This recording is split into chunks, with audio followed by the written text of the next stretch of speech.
happy customers do not equate to retention or expansion. I've had customers who have been raving fans and were thrilled with the partnership and my work ethic and the business's investment in them, whatever, but they didn't see the ROI and they churned. And conversely, I've had pissed off customers that not only renewed, they expanded. Maybe they're frustrated with one or two pieces about the functionality, but they've seen the upside and they're sticky enough in the platform that's too hard to move away from.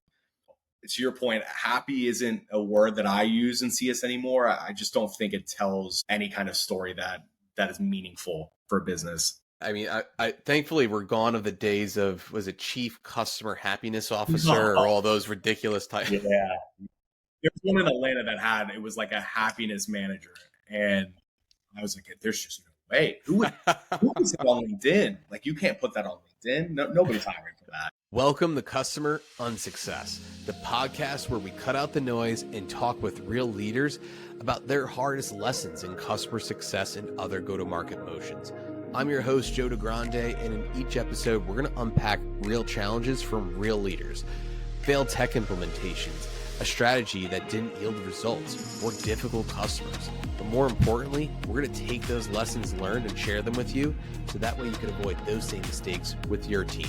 So if you're in customer success, sales, or other go-to-market motions, stick around to hear from the best. Now let's dig into it. This week, I sat down with Glick, a senior strategic CSM at Outreach, who's built his career at standout SaaS players like Gong and SalesLoft.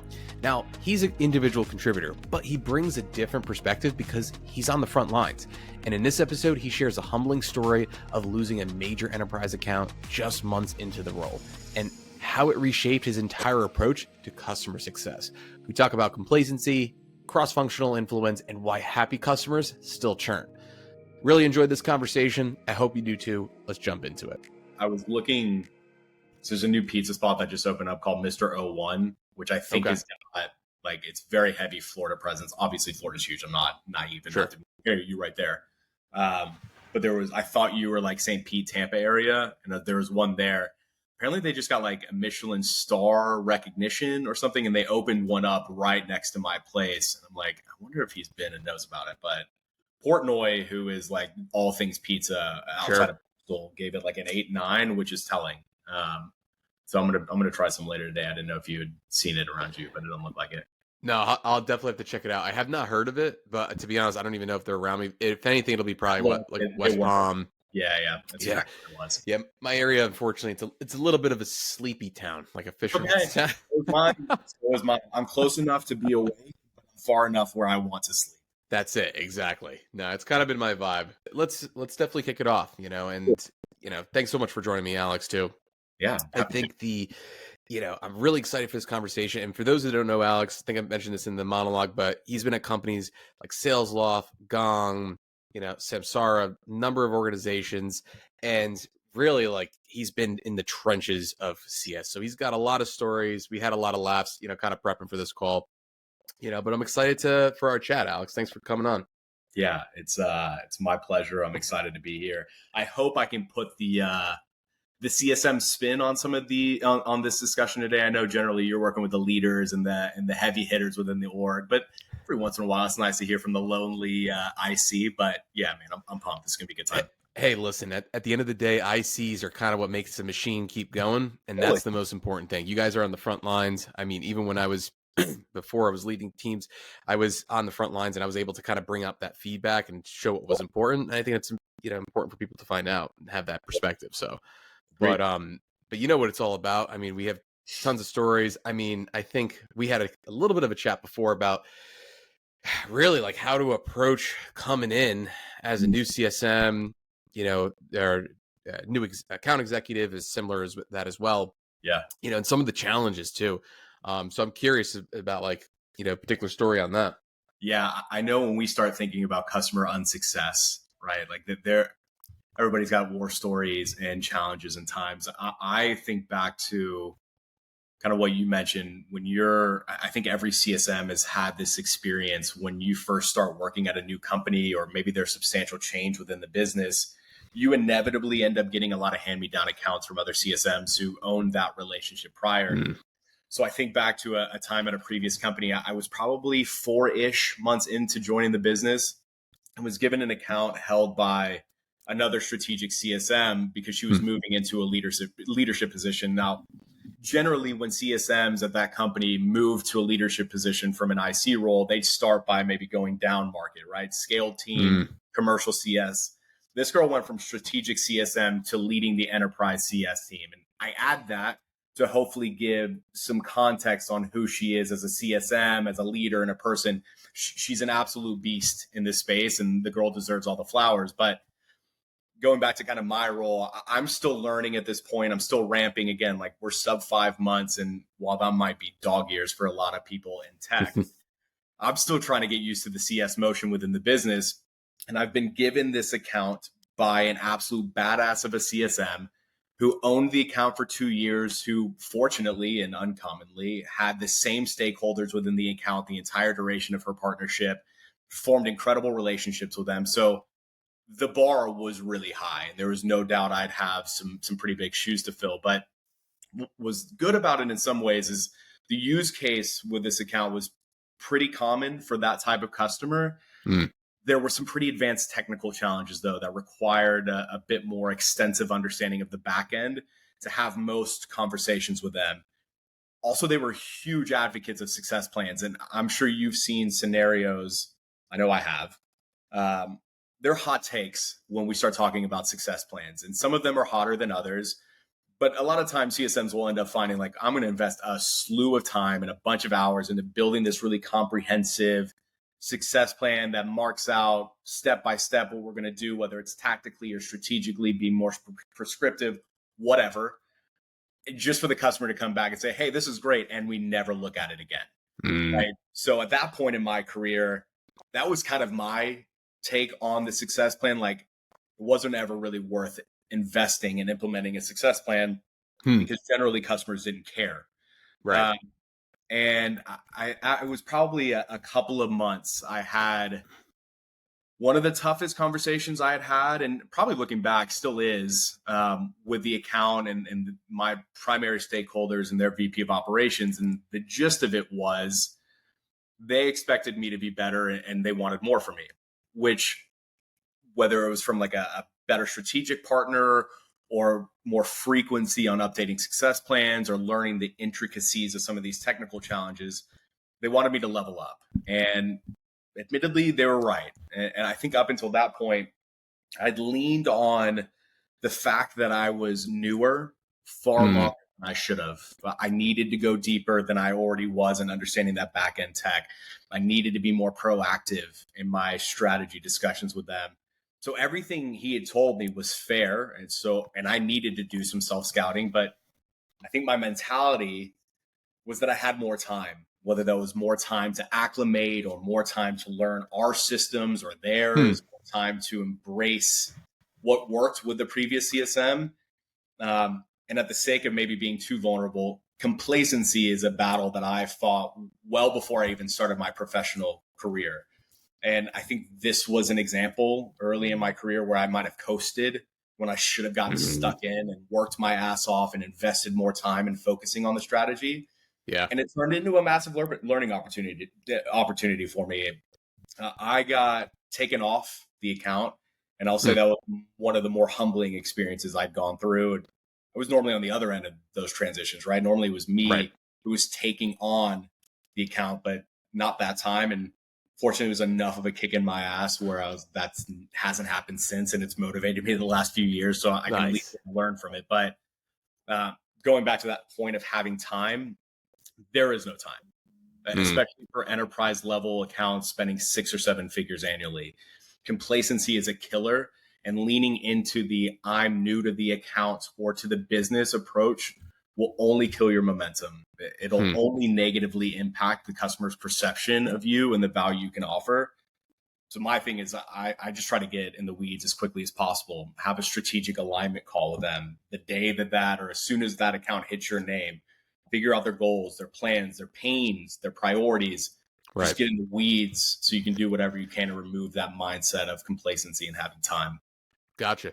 No, I love this background in the story. It's so crucial for people to kind of be quick to the punch. I also picked up another thing too, which we could talk about.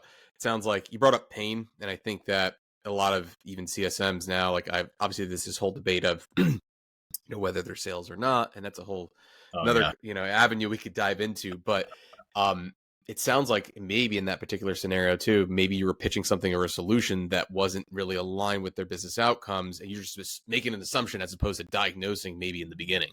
totally. Is that fair? Yeah. Yeah, I'm banking on the transition notes and the Yeah. previous recordings and trying to read in between the lines. And admittedly, that's great if you've been at a company for a year and a half, 2 years, however long, where it's like I've seen a dozen of these use cases and talk tracks. And I know every customer thinks that they are incredibly unique, and a lot of times they are, but there's always some level of overlap. And so going into that, like you are basing a lot of your assumptions on virtually no knowledge of what the business is accomplishing and what they're doing. And you kind of just get into it thinking like, okay, this is the motion without knowing what that motion should look like. So yeah, totally. It's important to figure out on your own what you're driving towards from their pains perspective. Yeah, no, it's definitely it's interesting because you're kind of coming in with a fresh set of eyes, new to the organization, but as well as newer to the organization. And then, and again, new to the account. But yeah, if you have, it also brings it back to, if you're at a year and a half in the organization, you probably already have that internal, you have a better understanding of the product, but also too, you probably have essentially that political capital developed. I mean, within a year and a half, how much, but still more than 5-6 months in. And that way you could kind of quickly Slack, have a more genuine conversation with whoever owned the account too. And that could have a different impact too. So it's also probably like even focusing on developing those internal, relationships and, and so on.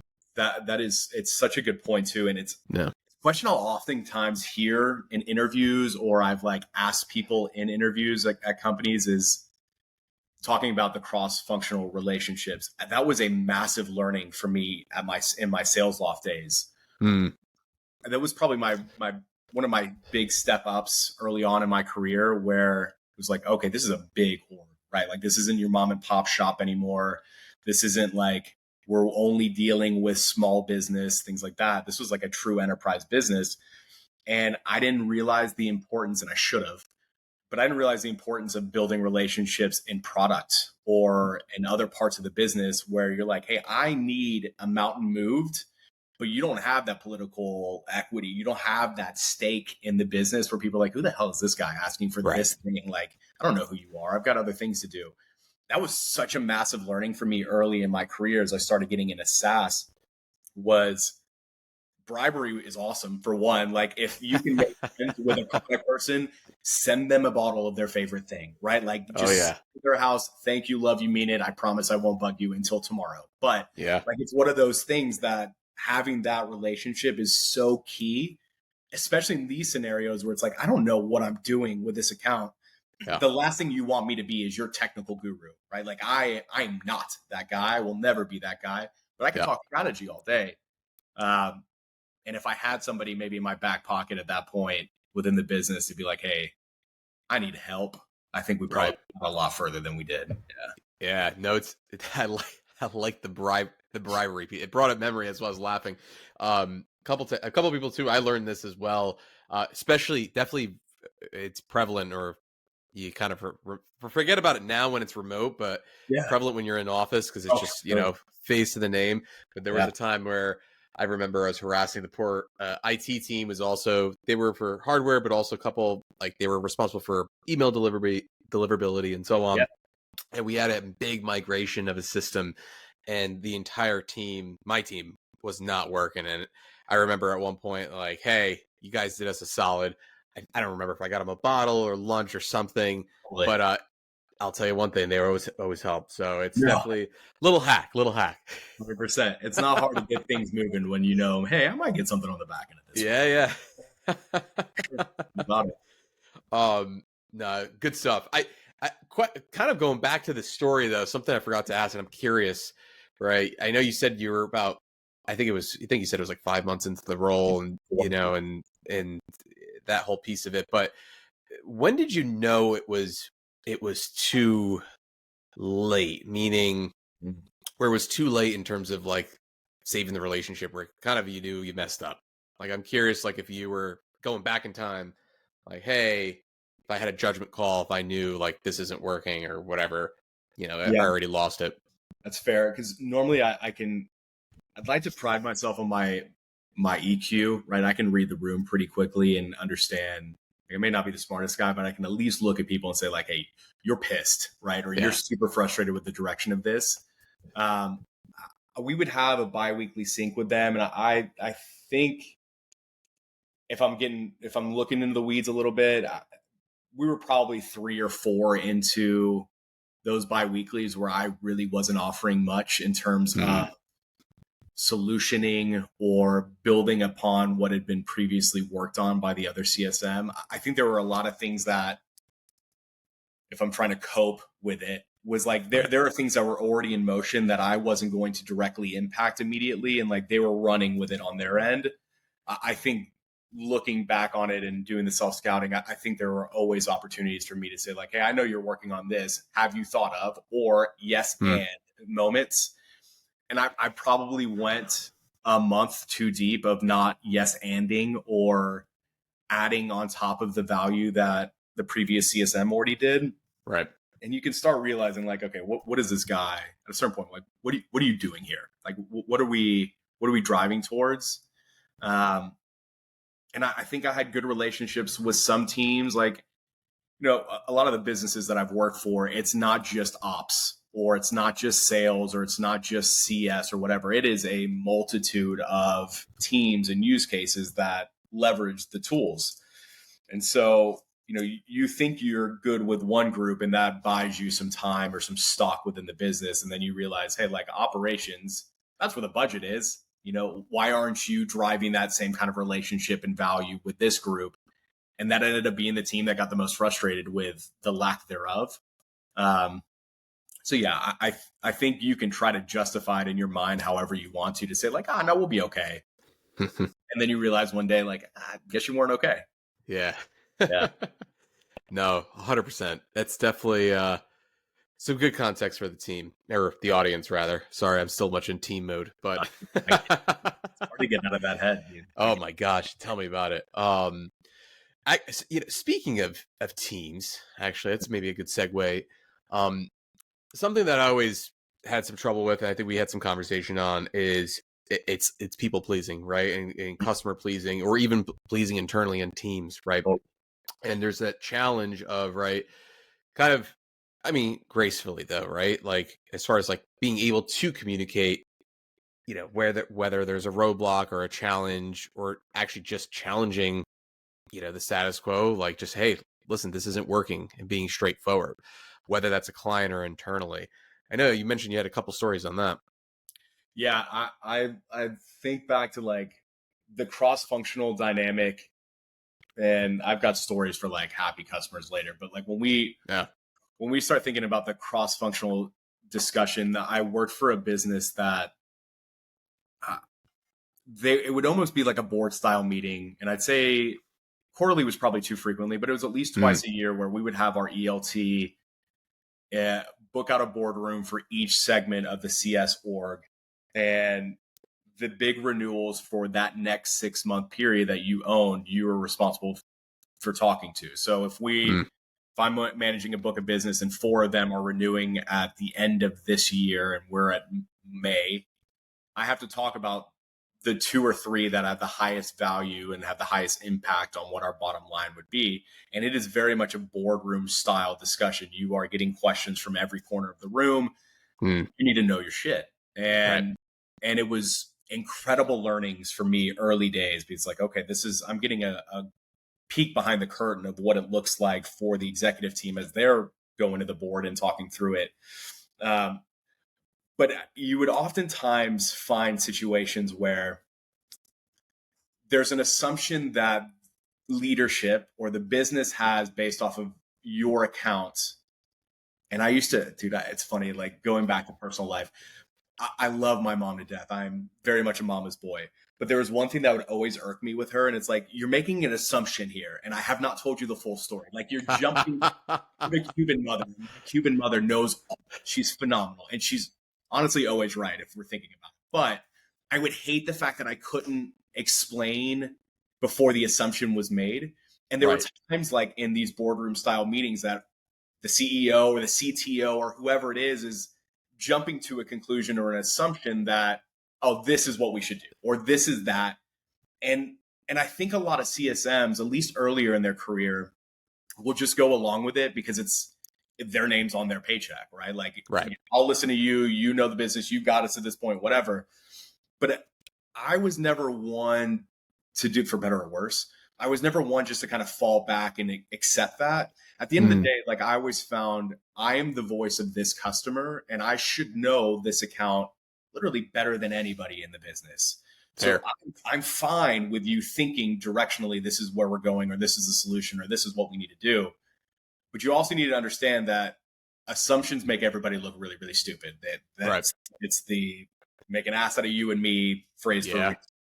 So like I would find times that I'd have to trust my gut and kind of challenge that status quo and say, listen, I understand where you all are coming as a business and why you think this. But you also have to understand, like, these are the conversations I have that are honestly like are going against everything that you're saying right now. Like, this is why I can justify this. This is why we're in this position. I think we're going to be unsuccessful in this expansion or this renewal, or I think we're going to be fine based off of my relationships with above the line level leaders. And it was always fun watching different personality types in those rooms, right? I feel like I'm a pretty type A person for the most part, again, for better or worse. But you also have some people that are a little bit more soft-spoken. And it's like, I've sat next to you for weeks as you've had conversations with this account and just getting dragged in the mud. This is your chance. Like, this is your opportunity to challenge what's happening, to try to drive success for your book. I mean, it is what it is. But yeah, it is a very real thing that at times you have to raise your voice and get a little bit more vocal at the sake of being uncomfortable in a room.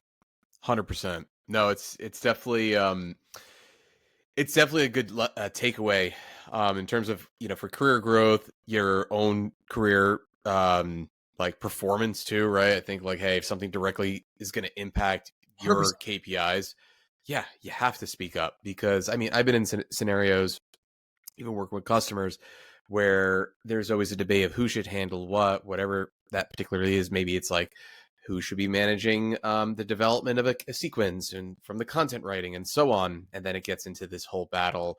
And the reality is, I think, and this kind of actually goes back to how we even started the podcast, right? Yeah. Some people are on the front lines. They actually see, they're a lot closer to it, and you have that insight. And that's why it's like, hey, have that person have a voice, right? It doesn't matter who's the leader in the room. Sure, in terms of hierarchy from a decision-making process, but like as a leader, you need to kind of hear, from top down, everybody's opinion in the perspective. Not to say that it's always going to influence it. Sure. But at least still important. You might miss something. Yeah, you did what you need to do. Man, it's funny you bring it up. I've seen many a sales forecast in my day of accounts that are in my name, and an AE maybe gets, or CAE, depending on whatever vernacular you use, right? Sure. Comes into the account that's relatively new, either new to the business or just new to the account, and wants to make a splash and has a massive forecast where it's like, hey, this is a $300,000 account, and I think we're about to get an $800K upsell. Okay. Let's talk why we think this is going to happen. It's like, well, it's a great logo. We've had a lot of success with them over the years. They've been a customer for 5+ years. It's like, dog, you haven't even spoken to these people yet. Like you're doing what I did, where you're listening to calls early on and trying to figure out and read between the lines. And you're making a gigantic forecast, and then leaders will buy into it. It's like, oh yeah, we're going to be great. And I'm just over here raising my hand like, hey, this is a giant red flag, guys. Let me at least put in writing so I can CYA later and say, I told y'all, like we can get some growth, but you're trying to make this a 7-figure account out of thin air. It doesn't make a whole lot of sense. Oh my gosh, I had a story about that. It was during one of someone was managing. Had a similar situation where, talk about not making assumptions. They wanted to do 100% upsell, and I'm like, based on the growth of the account, that was their only justification. I'm like, okay, it's a starting point, but 100%. I'm like, have you watched the news lately? I mean, that's when there were some pretty big market shifts. I'm like, Yeah. yeah. So, And especially in the market that I've been in, like that. oh yeah. I like to call myself a mercenary. There are other words that I've been called, right? But being in the sales loft, gong, outreach universe for, let's call it, almost a decade, right? I know this landscape incredibly well. The waters are incredibly murky. And for people at any of those companies to be like, yeah, we're gonna 100%, 150% grow this account past what it is. I'm like, guys, somebody's going to just come in for the sake of the logo and undercut us by 70% on AR. Like, you just got to be prepared for that for no other reason than, hey, you're cheaper and do exactly the same thing minus something, right? But we'll make that concession. That's why, like, the value conversation is so important early days. Is I need to know what we're driving towards as quickly as possible, because I know there's 5 other companies minimum that are already in their inbox. Yeah. The SaaS game has changed completely. I mean, it's not what it was. I mean, even 5 years ago, 6 years ago, maybe, or pre-COVID. I mean, there's so many players in the space. They're all doing, similar variations of each other. Totally. You're 100% right. It's a matter of who hits the inbox first and who's got the pitch at the right time. Exactly. So yeah, pre-COVID days, everybody was comfortable with having like the niche product for everything. Like, I'll use Gong for call recording. I'll use SalesLoft or Outreach for my sequencing, and I'll use a Chorus for forecasting or Clary for forecasting, whatever it is. Right. And now it's just the consolidation game. It has been for the last 6 years. Is how do I get all of you people to do the same thing and then give me the best price for it? It's like, it's never going to be that easy, but you try to get them as sticky as you can and show the value of all the functionality. I've been fortunate, at least even more so recently, like companies that I've been at, they do a really good job of making the platform strong enough where it's like, yeah, you got it all here. What are we doing? Yeah. No, 100%. Actually, I mean, it brings it, speaking of customers now, right? I think, kind of diving into that whole, you can't make everybody happy, right? Or challenging the status quo. Like, I think it comes with customers too, and I think you've talked about this. I think you've mentioned this in a couple other, conversations, whether it was me and others, but I think, as far as driving value, right, making sure that they're seeing it, the challenges, especially like with contract negotiations too, dealing with different stakeholders and their org. I'm curious if you got any stories or, context on that. Yeah. I, at a previous company, it was probably my biggest step up as far as like my book of business was concerned, brand recognition, types of customers we served. I had a VP who had just taken over from like our previous VP, and the previous guy, incredibly laid back, right? Hands off unless you needed him, help facilitate discussions internally, very, very easygoing. This new guy, who's now become one of my greatest mentors, there is no personality more opposite than laid back than this guy who stepped into the role later. Everything he did with a sense of urgency. He liked knowing about everything and expected us to be ready at a moment's notice to talk about the value or challenges that each one of our accounts had been experiencing. He was super, super vocal. And candidly, it's not a bad thing. He just wasn't everybody's cup of tea. I liked it because I knew there's 2 things that I really loved about him. You always knew what you were going to expect. Like you knew every day, like this is the expectation, and it would never vary from that, which is great for me because if we got a process, I can follow that all along. Right. The other was that this guy would go to war for his people. And the reason he wanted all that information from us and wanted us to know all that was to arm himself if ELT ever came and pushed back on somebody from his team.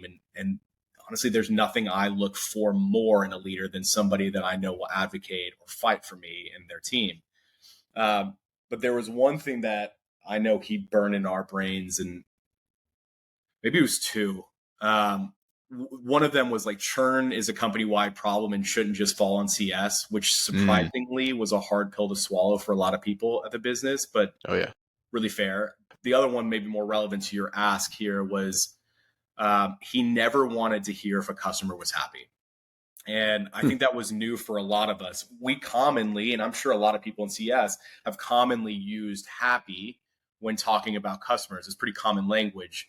Right. Adoption is low, but they're happy, or we haven't been able to show full ROI, but it's trending well and they seem happy. And I probably could guarantee that every CSM has used that as a barometer of determining retention at some point in their careers. But he'd tell us, happiness isn't the reason why you get a renewal. It's around success and ROI. And he'd call you out in meetings if you ever said happy. So for like the last 7 years, I've never thought of my customers in terms of happiness or not. It's kind of like this PTSD thing from him. Obviously a bit of hyperbole, but I think It's that mindset shift that really helped as I thought about success and approaching my clients.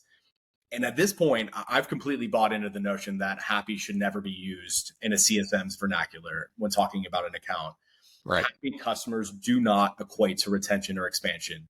I've had customers who have been raving fans and were thrilled with the partnership and my work ethic and the business's investment in them, whatever, but they didn't see the ROI and they churned. And conversely, I've had pissed off customers that not only renewed, they expanded.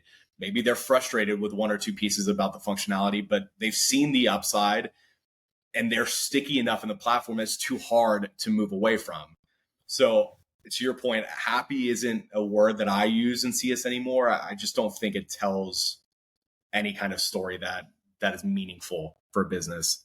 Yeah, no, you're 100% on the money. I mean, I thankfully we're gone of the days of, was it chief customer happiness officer or all those ridiculous titles? Yeah.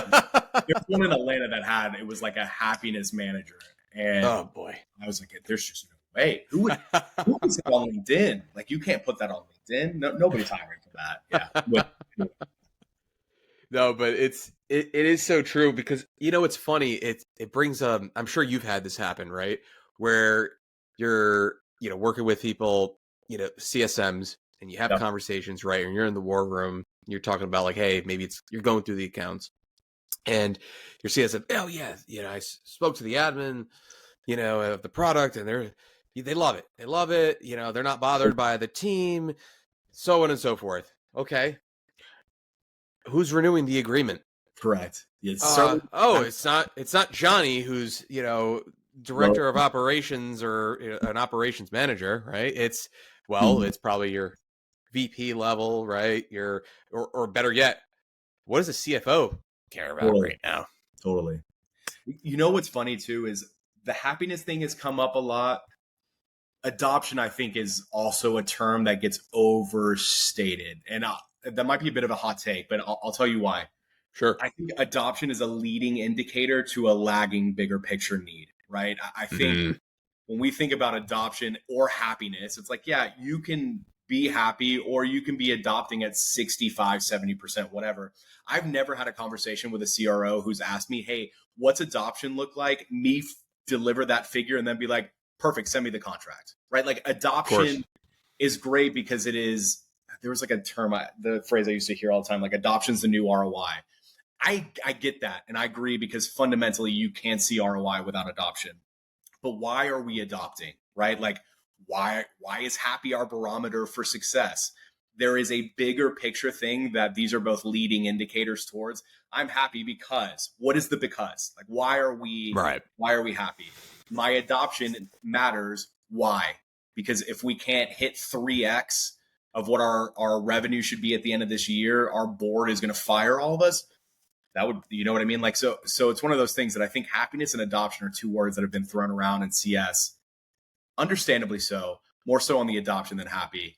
But there's always, I think they're both just leading indicators to something that matters way, way more to the business and to an executive level persona.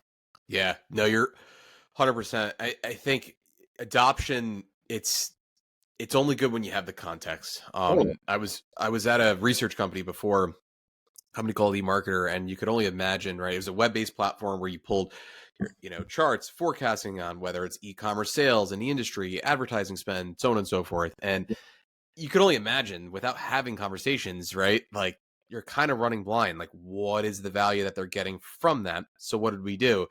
There's only so much you could do in a usage report. You're going to need to dive in and start having conversations and talking to people. Hey, I noticed you downloaded this report like 10 times. I would love to just catch up, see what's going on. Maybe it's something you're working on.